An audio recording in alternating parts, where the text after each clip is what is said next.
The untold story of Anansi the Spider, Africa's greatest trickster. Long before men worked the earth and kingdoms rose and fell, the animals ruled the land.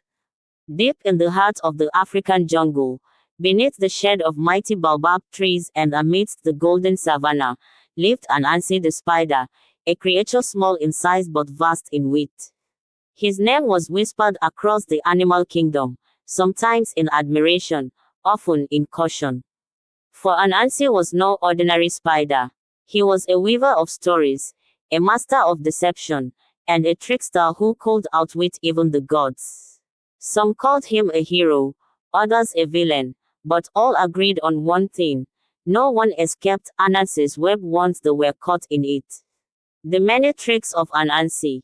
Before Anansi set his sights on Nyame's wisdom, he had already earned a reputation as the trickiest creature in the animal kingdom. While some animals admired his cleverness, others despised him for his deceitful ways. But no one could deny one thing: Anansi always found a way to win. One of Anansi's earliest tricks was against hyena, a gluttonous creature known for his endless hunger. Hyena would often take more than his fair share, leaving the other animals to starve. One dry season, when food was scarce, Anansi hatched a plan.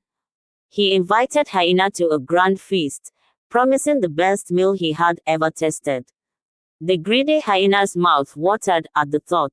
But, Anansi warned, this is no ordinary feast.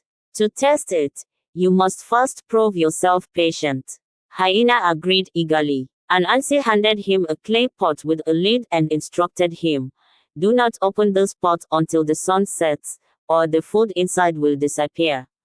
Hyena sat with the pot before him, the rich scent of roasted meat wafting from within. His stomach growled. He waited, but the hunger was unbearable. Surely, a small pig wouldn't hurt. The moment he lifted the lid, the pot was empty. Anansi, hidden in the trees, burst into laughter. Patience is a feast in itself, my friend. But greed leaves you with nothing. The jungle's mighty ruler, Elephant, was feared by all. His strength was unmatched, and no one dared challenge him. But Anansi, though small, was fearless. One day, he approached Elephant with a challenge. I am stronger than you, he declared boldly. The animals gasped. Elephant laughed. You, a tiny spider, prove it. Anansi nodded. Very well, we will have a contest. We will each hold one end of this rope and pull. Whoever drags the other wins. Elephant, amused, agreed. Anansi scurried away and tied the other end of the rope to Hippopotamus, who was resting by the riverbank. Then, he told Hippo the same story. I am stronger than you. Let's have a tug of war. Hippo, just as amused as Elephant, accepted. When Anansi gave the signal, the two mighty beasts began pulling, neither knowing they were struggling against each other. The animals watched in shock as Elephant grunted and Hippo bellowed, each refusing to admit defeat. Meanwhile, Anansi sat atop a tree, chuckling. By the time the truth was revealed, the two giants were exhausted, and Anansi had already disappeared. Strength is not in size, Anansi later told the other animals. It is in knowing how to use your mind. But not all of Anansi's tricks ended in laughter. Once, he tricked Tortoise out of a fine meal, eating all the yams while Tortoise struggled to climb a slippery hill. Tortoise, though slow, was wise. He waited patiently, knowing that one day, he would have his turn. Many moons later, Tortoise invited Anansi to a feast at his underwater home. As Anansi arrived, Tortoise greeted him. Ah, my friend, but before you enter, it is custom to wear clean clothes. Anansi, having traveled through dirt and dust, had nothing clean to wear.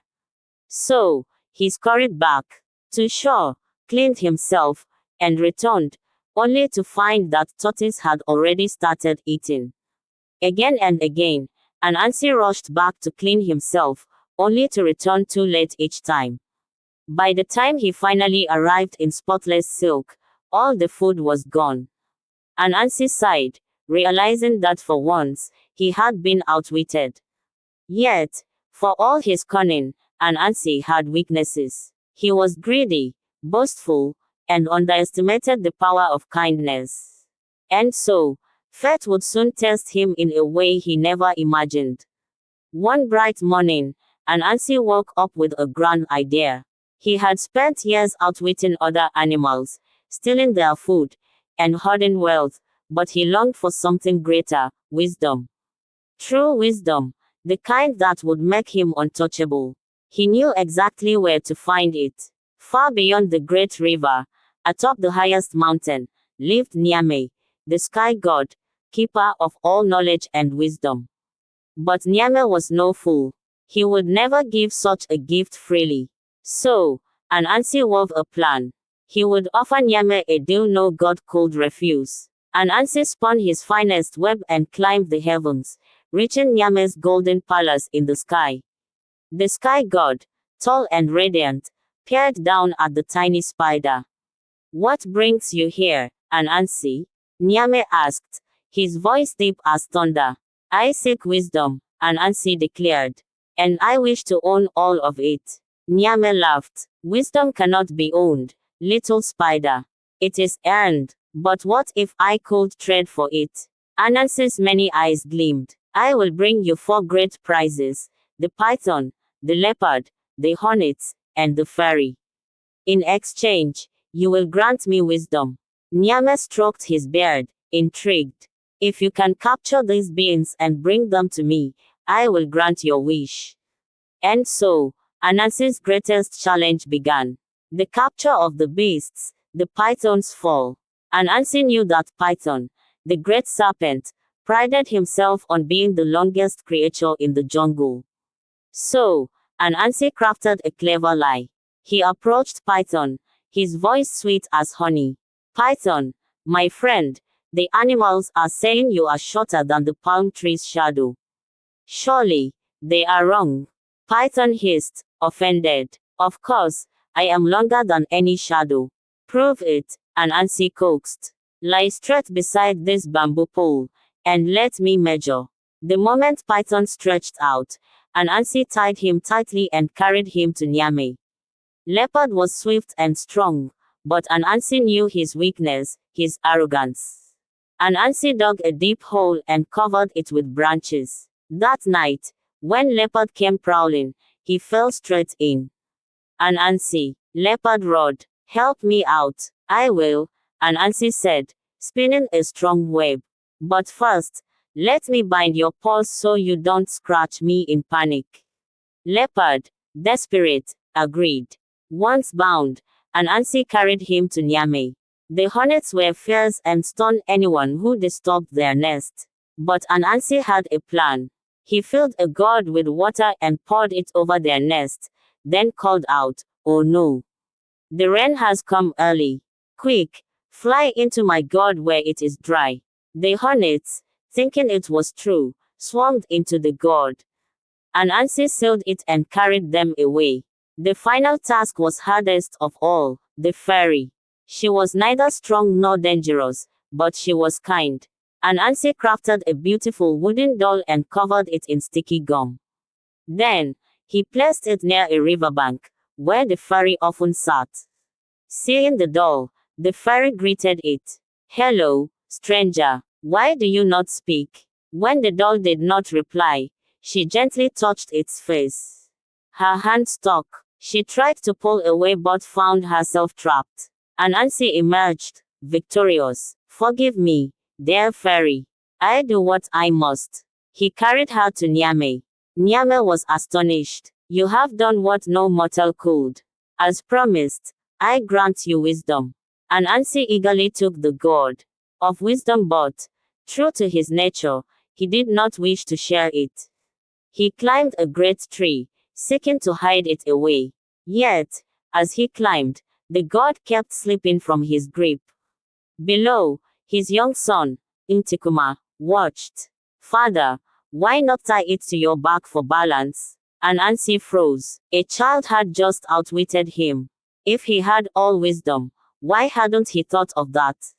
In frustration, he flung the gourd, and wisdom spilled across the land.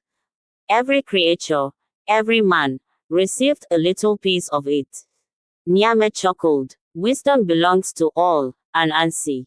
You cannot hoard it. Anansi returned to the jungle, shamed but changed. He was still a trickster, but now he understood. True wisdom was not in deception but in knowing when to share. Yet, the past does not forget. Among those he had tricked, one still held a grudge. Leopard, freed from Nyame's grasp, vowed vengeance. One fateful night, Leopard cornered Anansi.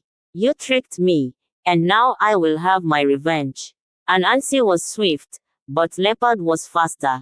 Just as Leopard lunged, Anansi leaped into a thorny bush, hiding in its tangled vines.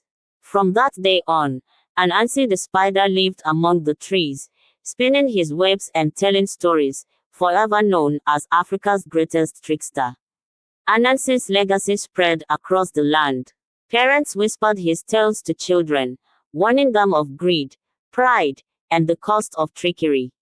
Yet, some say he still watches from the shadows, weaving new stories, waiting for the next fool to step into his web. For a trickster never truly retires. What lesson did you learn from this story?